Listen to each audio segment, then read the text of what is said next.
En la Argentina hay una fractura ideológica, política. Hoy nos vamos a centrar en esto desde distintos ángulos, porque a este problema está referido todo el panorama político, institucional, inclusive económico de los últimos días. La pregunta es ¿qué consistencia tiene esta fractura? ¿A qué me refiero cuando digo fractura? A que un sector de la sociedad, pero sobre todo un sector de la dirigencia política, impugna al otro sector en términos absolutos. Si uno mira, vamos a centrarnos en principio en esto, a la oposición, mira sobre todo el discurso de Mauricio Macri, mira el discurso de Elisa Carrió, ve que el gobierno de Alberto Fernández, contenido dentro de un liderazgo mucho más amplio de Cristina Kirchner, es presentado con colores oscurísimos. Por momentos da la impresión de que es algo casi parecido a una dictadura, con lo que, por lo tanto, siendo una dictadura no hay que negociar, no hay que aproximarse, solo hay que impugnarlo. Macri ha sugerido en distintos pronunciamientos, pero sobre todo en aquella primera carta o nota que escribió en el diario La Nación, que al final del camino, después de impugnar todo, Cristina Kirchner puede alterar el sistema electoral e ir por un fraude, temerosa de perder el poder. Estamos hablando de cosas gravísimas. ¿Qué consistencia tiene este dramatismo? Esta visión tan apocalíptica de la vida institucional, ¿es cierta? ¿Qué densidad tiene? ¿Hasta dónde es creíble? ¿O hasta dónde quienes la proponen tienen conductas consistentes con esta visión tan rupturista, tan polarizadora, tan dramática? Ocurrió algo la semana pasada que invita a dudar de esto. Daría la impresión de que el discurso va por un lado y los hechos van por el otro. Y tiene que ver con algo que anticipamos el lunes pasado aquí en Odisea. El Consejo de la Magistratura. Cuando uno habla del Consejo de la Magistratura parece estar hablando de un artefacto, de una institución, de una entidad absolutamente hermética, desvinculada del interés de todos. Bueno, en un país muy corroído por la corrupción, en un país donde la dirigencia política, unos se reprochan a otros ser víctimas de persecuciones político-judiciales, en un país donde además de corrupción hay impunidad, porque muchos jueces están asociados al fenómeno de la corrupción, son la última milla de ese fenómeno porque son los que garantizan que no va a haber castigo, el Consejo de la Magistratura se convierte en una entidad fundamental, estratégica. ¿Por qué? Porque es un conjunto de gente que representa distintos sectores de la vida institucional. Hay legisladores, hay jueces, hay académicos, hay abogados que deciden nada más y nada menos qué personas deben ser jueces, qué calidad deben tener los jueces, porque ahí se deciden las ternas que después el presidente va a tener sobre su escritorio para designar un juez. Y ahí se decide algo mucho más importante. ¿Quiénes, por su conducta, merecen ser removidos, destituidos como jueces? Eso es el Consejo de la Magistratura. El clima institucional que se creó en la Argentina, según sobre todo los dirigentes de la oposición de Juntos por el Cambio, hizo que un grupo de consejeros, 6 de ellos, aparentemente identificados con la oposición, dijeran: no vamos a concederle más a este gobierno, al kirchnerismo, al oficialismo, nuestros votos para lograr en el Consejo de la Magistratura los 2/3 necesarios para elegir a los jueces. Es decir, para simplificar, la situación institucional es tan grave, tan delicada, sobre todo en el marco de la pretensión de remover a Bruglia y Bertuzzi de la Cámara Federal, es tan grave esa situación que más allá de la calidad de los candidatos a jueces que estén en el Consejo de la Magistratura para ser designados, no vamos a permitir que este gobierno designe un juez más. Y para eso nos vamos a abroquelar en este sexteto, en estos 6 consejeros, sin los cuales el oficialismo no podría designar jueces porque carece de los 2/3 que el reglamento del Consejo impone para designar a un juez. Entre los jueces que estaban por ser designados, hay uno muy importante que justamente tiene que ver con la Cámara Federal, a la que pertenecen Bruglia y Bertuzzi, el doctor Boico, estigmatizado por la oposición por haber sido abogado de Cristina Kirchner. Boico había ganado el concurso, aparentemente, sin ningún tipo de objeción y aparentemente con mucha calidad como abogado aspirante a ser juez. Esta idea por la cual Juntos por el Cambio le ofrecía a la sociedad que está disconforme con el manejo institucional del gobierno a estos 6 consejeros como un instrumento para frenar el avance del gobierno sobre la justicia, esta bandera fue arriada el jueves pasado. Sigan la historia que es muy interesante. Los consejeros de Juntos por el Cambio dicen la verdad, no podemos mantener a los 6 juntos, porque hay 2 representantes de los jueces, entre nosotros, el doctor Recondo y el doctor Culota, que entienden que como ellos representan a jueces que tienen aspiración de ser promovidos, representan a gente de los estamentos inferiores de los tribunales o del Poder Judicial que quieren ascender a jueces a través de concursos, etc., no pueden seguir bloqueando las designaciones en el Consejo. Y ellos cruzaron de vereda. Ellos que pertenecían a estos 6 que bloqueaban la designación de jueces por parte del kirchnerismo, cruzaron. ¿Qué tenemos que hacer nosotros, los otros 4 que quedamos del otro lado? Abogados, diputados, senadores de Juntos por el Cambio. Un dilema. ¿Seguimos manteniendo la bandera de la intransigencia y denunciando que este gobierno es casi una dictadura y por lo tanto no merece nuestros votos para designar jueces? ¿O vamos y arreglamos? Porque después de todo van a poner jueces, porque ya tienen el número. Con Recondo y Culota tienen los 2/3. ¿Por qué no nos plegamos y metemos algunos nombres? Ese era el dilema. Así llegaron al jueves. Sorpresa del jueves. Graciela Camaño, la diputada Graciela Camaño, que pertenece ni al kirchnerismo, ni al macrismo, ni a Juntos por el Cambio, está en el bloque Compromiso Federal liderado en las elecciones por La Baña, no concurrió al Consejo de la Magistratura. La excusa formal tenía que atender una urgencia médica de su mamá y acompañar a su madre, que tuvo un problema de rotura de cadera este año, al médico.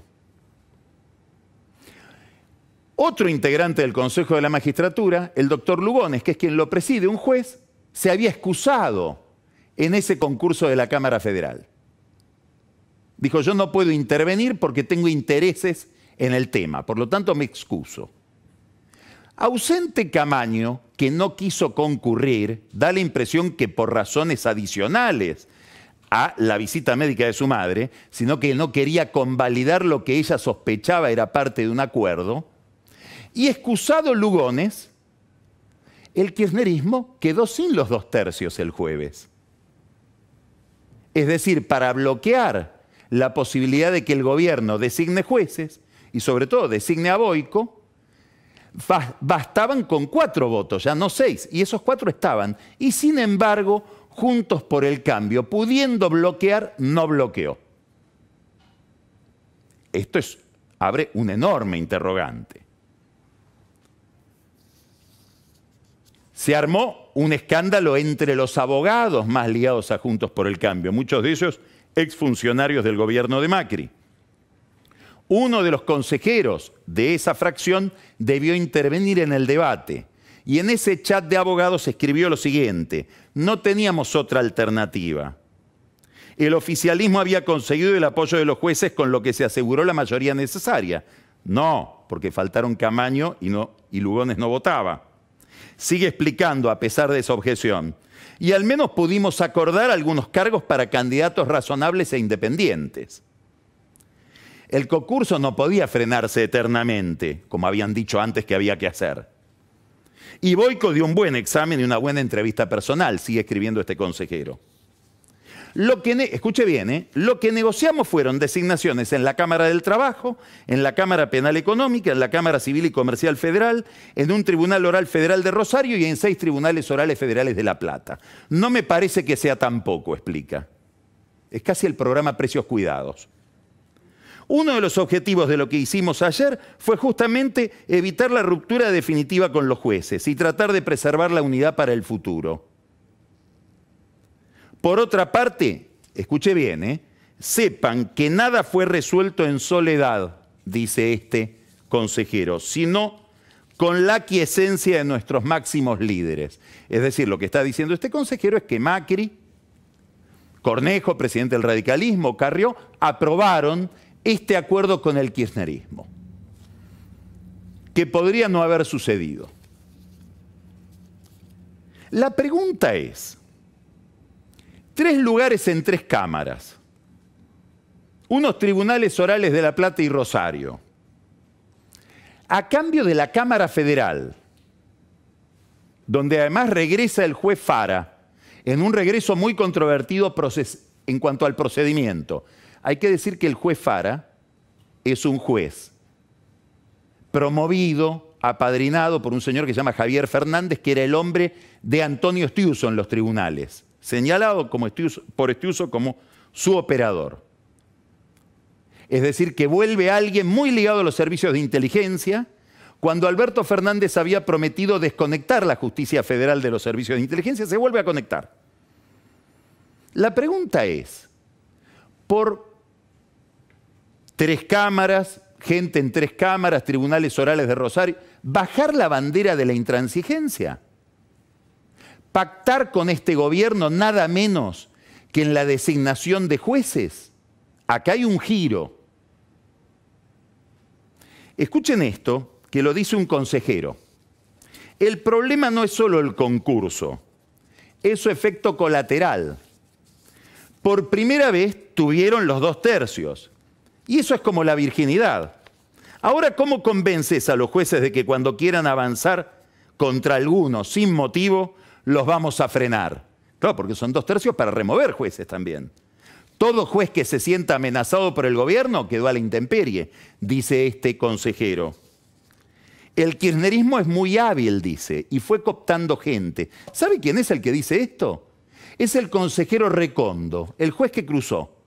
¿Cuándo lo dijo? En el 2012, frente a otro concurso similar, donde él no había transado, habían transado otros. ¿Para qué? Para poner a un juez, Rodríguez, en la justicia federal, también ahijado de Javier Fernández, a partir de una aspiración de Macri, que era poner un juez amigable que resolviera su problema en el juzgado de Ollarvide por las escuchas ilegales que se le reprochaban a Macri en aquella época en el caso Ciro James.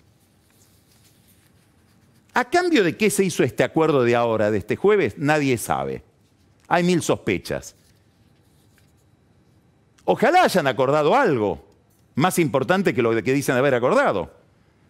Porque entregarse sin acordar nada, digamos, si la opción no es que están acordando algo, sino que no prestaron atención a que podían bloquear, estamos ante una incompetencia llamativa en temas que parecen ser, según ellos nos dicen, extraordinariamente relevantes para la salud de la República. ¿Por qué digo si se acordó algo más? Porque entre los concursos que se aprobaron, hay un concurso intrascendente, marginal, no tiene que ver con Comodoro Pi. Es un tema de la justicia ordinaria de la Ciudad de Buenos Aires. Un concurso de la Cámara Comercial de la Ciudad de Buenos Aires, de la justicia ordinaria. En ese concurso está la causa del Correo que desvela a Macri.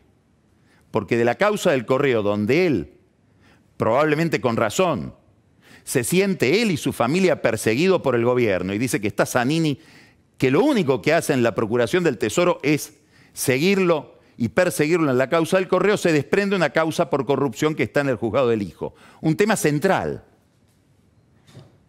Ahí hay una terna.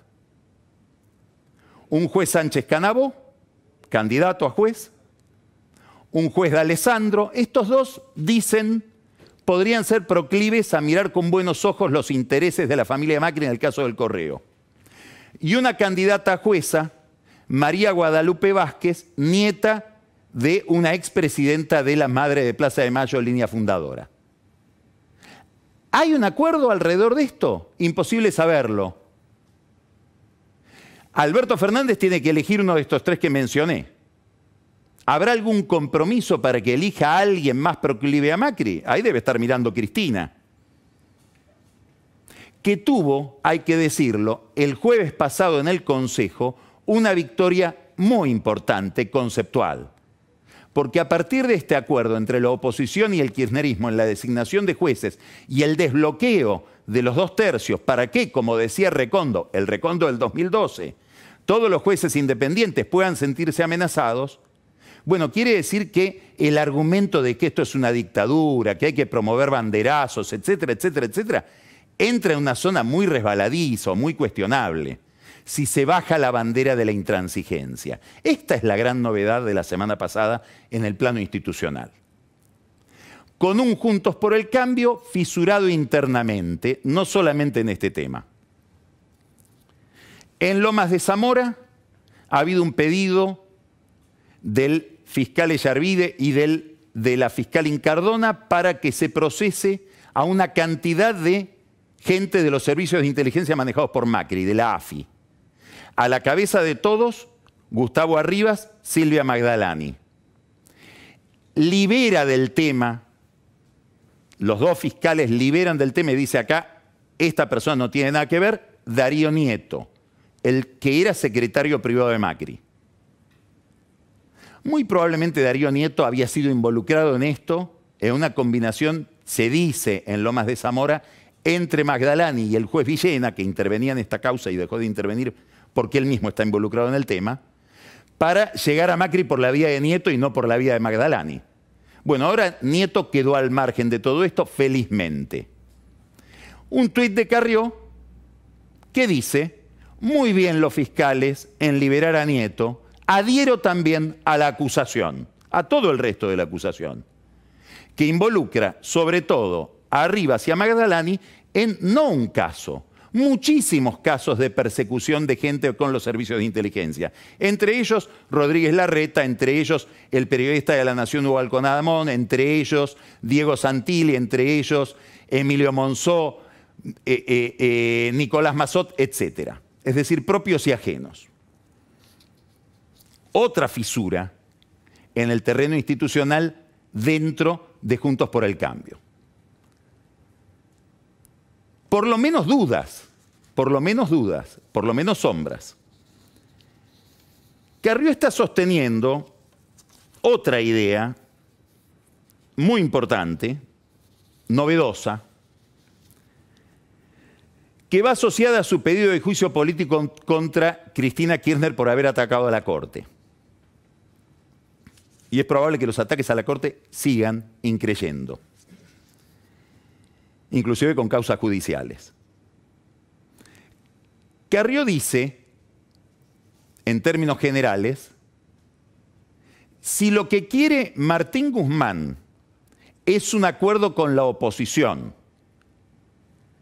para convalidar sus negociaciones con el Fondo Monetario Internacional, nosotros debemos pedirle al Fondo Monetario Internacional que entre las cláusulas del acuerdo ponga cláusulas de calidad institucional republicana. Entre otras, la independencia de poderes.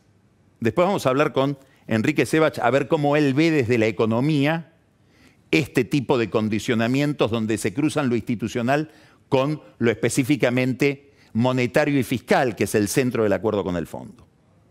Ahora, a este planteo de Carrió se le acaba de sumar una organización civil que se llama Será Justicia, la encabezan Raúl Aguirre Sarabia y María Eugenia Talerico, que firman un documento de 68 páginas con un análisis súper circunstanciado de cuáles serían las razones por las cuales el Fondo Monetario Internacional, el BID, el Banco Mundial deberían revisar la calidad institucional de la Argentina antes de concederle créditos. Estamos ante una innovación conceptual muy importante a la que probablemente el Fondo Monetario Internacional sea sensible, porque una de las misiones que llegaron a la Argentina, de las muchas que llegaron desde Washington, de funcionarios del fondo, fue una misión de abogados, de gente especializada en cuestiones institucionales que recorrió todo el espinel preguntándose por las cosas que ahora denuncia esta organización Será Justicia con el doctor Aguirre Saravia y la doctora Talerico.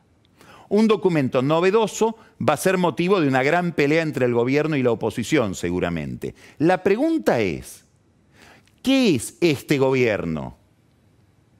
¿Es lo que dice Será Justicia? ¿Es lo que dice Carrió? ¿O es lo que dicen los consejeros que arreglaron el Consejo de la Magistratura, destrabar los concursos y pactar, vos me das un cargo y yo te doy el otro? Una pregunta importante para saber la calidad de la oposición y una victoria importante de Cristina en el Consejo. Guzmán tiene entonces, con este planteo, que dice no se puede mirar el acuerdo con el fondo solo desde una perspectiva exclusivamente técnico-económica, sino que hay que mirarlo desde el marco más amplio de la calidad institucional de la Argentina, un problema. Está muy lejos de un acuerdo con la oposición. Es un problema menor si uno mira el discurso de Cristina de la semana pasada en La Plata, porque ahora el problema para Guzmán es Cristina, aun cuando él tiene una excelente relación con Cristina Kirchner, la visita frecuentemente, le explica toda su política y sus intenciones y parece encontrar bastante receptividad por parte de Cristina Kirchner. Sí, no parece un problema con Guzmán, parece un problema con la orientación general del gobierno. Si uno abre los ojos, o dicho de otra manera, salvo que uno tenga los ojos cerrados, solo con los ojos cerrados se puede pensar que acá no manda Cristina Kirchner. Es obvio que manda ella. Era obvio desde el comienzo que iba a mandar ella. Es un modelo político que no es tan inusual. ¿Quién era el dueño de los votos en Brasil mientras gobernaba Dilma? Lula. ¿Quién es el que manda en Colombia? Uribe, no manda Duque. ¿Quién mandaba en la Argentina cuando gobernaba Cámpora? Perón. ¿Quién era el dueño de los votos en el gobierno de Alvear? Irigoyen. No es tan inusual. Lo que es inusual es que el que tiene los votos, en vez de ponerse como presidente, se ponga como vicepresidente. Ah, bueno, ahí sí. Porque Cristina no solo tiene los votos, está primera en la línea, subrayo esta palabra, sucesoria. Y además, y acá está la rareza más importante, la que puede llevar a alguno a despistarse, eligió como candidato a presidente y lo colocó en la Casa de Gobierno a alguien que no sabemos ya a esta altura muy bien qué piensa. Después le vamos a preguntar a Enrique también qué piensa Alberto Fernández. Pero durante 10 años nos hizo creer que pensaba exactamente lo contrario de Cristina. Bueno, este artefacto que acabo de describir genera, casi su objetivo es generar confusión. No es un accidente la confusión. Ahora, cuando uno mira la escena, es obvio que manda Cristina como manda Raúl Castro en Cuba, sistema que ella debe haber estudiado muy bien, porque estuvo allá mucho tiempo, aunque el presidente se llame Díaz-Canel. Claro, ahí hay solidaridad ideológica, acá no sabemos muy bien.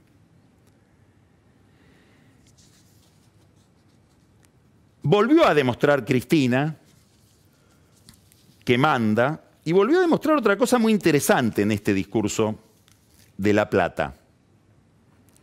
Volvió a demostrar que su principal problema, lo que ella está mirando, lo que la fastidia, cada vez más, no es la oposición, es el gobierno. Es una persona muy enojada, pero no está enojada con la oposición. Muy probablemente ya haya descartado desde hace mucho tiempo hablarle al que está del otro lado de esa gran muralla que la separa de una parte de la sociedad argentina, que es la imagen negativa. Le habla a los propios, la enojan los propios. Dice que le enoja el gabinete. Bueno, porque no lo puede reemplazar Alberto. ¿Y por qué no lo puede reemplazar Alberto? Porque le cae a ella el problema. Ahora, escuche esto. Segunda certeza. En la Argentina el que decide es el presidente. Puede gustarte o no lo que decida, pero el que decide es él. Que nadie te quiera convencer de lo contrario. Si alguien intentara hacerlo, pregúntale qué intereses lo o la mueven. Esto lo escribió Cristina el 26 de octubre. Fue aquella carta un día antes de que se conmemoraran los 10 años de la muerte de Néstor Kirchner y se celebrara el gobierno un año de su elección el año pasado. Esta parte de la carta del 26 de octubre hay que borrarla. Porque lo que demostró en el último discurso es que ella decide sobre cosas concretas de la economía y del manejo administrativo del gobierno. No solo le pone un marco ideológico político. ¿Qué fue ese acto tan importante? Primero fue un acto de lanzamiento de la campaña del año que viene, donde aparecieron los discursos principales que va a llevar este oficialismo a las elecciones el año que viene. Aparecieron los líderes principales y las figuras principales que tiene este oficialismo en la cabeza de Cristina. Es decir, Alberto Fernández no solamente tiene que aceptar un discurso. Yo pensaba, si un vicepresidente le hubiera hecho a Cristina el discurso que ella hizo el otro día, no sé cuánto duraba. Imaginémonos, por ejemplo, a Julio Cobos haciendo un discurso como el que Cristina le hizo a Alberto Fernández el otro día. Pero no solamente tiene que tolerar eso Fernández, tiene que tolerar que en el palco esté Kicillof, que esté Massa, que esté Máximo Kirchner, que son eventualmente los candidatos del 2023, porque no está tan claro que Alberto Fernández tenga derecho a postularse a la reelección. Otra pregunta para Enrique. Si con esta economía da para que se postule a la reelección. Entonces, primer mensaje, este es el oficialismo. Con estos argumentos vamos a la campaña. Este es Fernández y estos son sus eventuales sucesores. Segundo mensaje, para Massa. Al gobierno no volvimos solamente por la unidad. Es decir, es cierto que vos sos el culpable de que haya habido 4 años de gobierno de Macri porque en el 2013 te fuiste. Cosa que ya le dijo el 27 de octubre del año pasado a la noche en un acto similar. No, pero esto no es producto del que volviste. Esto es producto de que hubo un gran gobierno, que fue mi gobierno. Esto está diciendo Cristina. Faltaba que dijera, y necesito decirlo yo, no lo dijo nadie. Máximo, ponete las pilas y reconocerle el gobierno. ¿Qué quiere decir esto? Lo completa. Que si no sabés de dónde venís, no sabés hacia dónde vas. Eso es un mensaje muy importante para Alberto, porque lo que le está diciendo es, el modelo es lo que hizo Axel. Y es más, dijo, Axel llegó a gobernador por cómo fue ministro de Economía. Hubo otro gobernador que antes fue ministro de Economía, claro, mucho antes.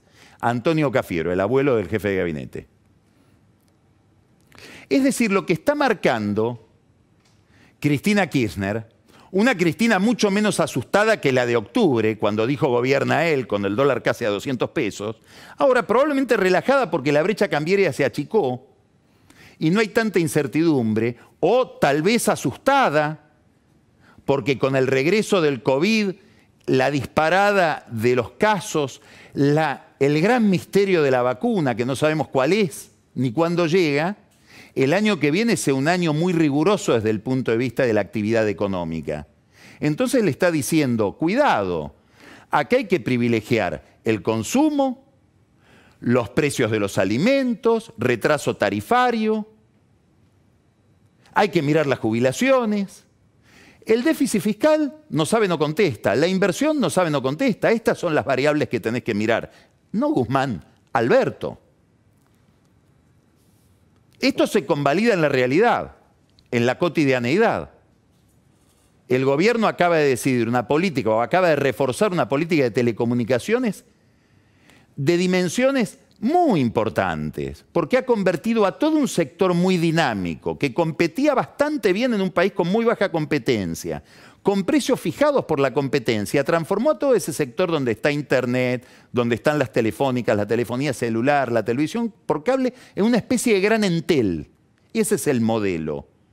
Hipercontrolado por el Estado, con precios máximos, con precios regulados y congelamiento de precios.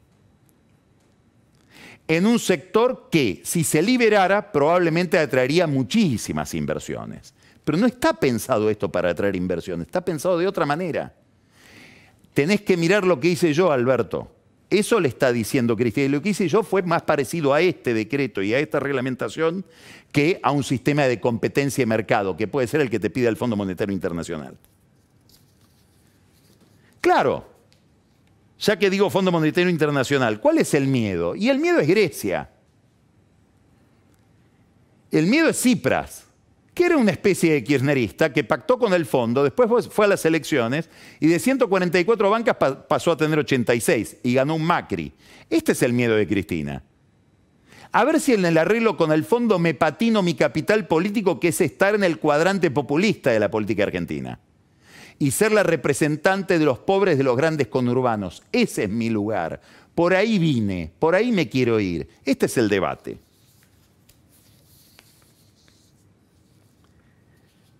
Hubo algo más de lo que dijo Cristina Kirchner, extraordinariamente importante, muy importante.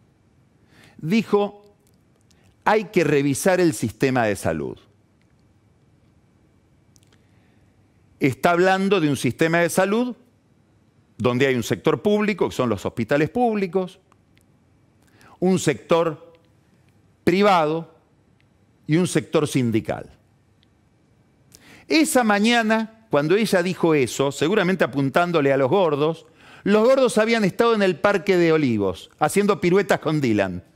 Los invitan una vez cada 15 días. Bueno, desde el día en que Cristina habló en La Plata, el único que estaba sindicalista era Moyano, enfrentado a la CGT. Hay un mensaje muy claro a la CGT. El sistema de salud hay que revisarlo. Hay un mensaje claro al sector privado y hay un mensaje muy claro a Ginés González García, que si algo representa conceptualmente, profesionalmente, es el sistema tal cual está concebido, tal cual funciona. ¿Cómo va a procesar Alberto Fernández este mandato? Es un misterio. Va a haber una exigencia para revisar todo el sistema de obras sociales que está hipertrofiado. Cualquier sindicato de 200 afiliados tiene una obra social. Todo eso va a entrar en revisión posiblemente. Pero lo importante es que lo que Cristina está haciendo es cortar un puente entre Alberto Fernández y un sector del peronismo, que había estado esa mañana en Olivos, los sindicatos. Como al decir la Cámpora, no queremos suspender las PASO, corta otro puente con los gobernadores. Fernández parece ser ahora el representante del peronismo clásico, el hombre que dice me gusta Gildo Infran, un dirigente ejemplar, me gusta Moyano, un sindicalista modelo.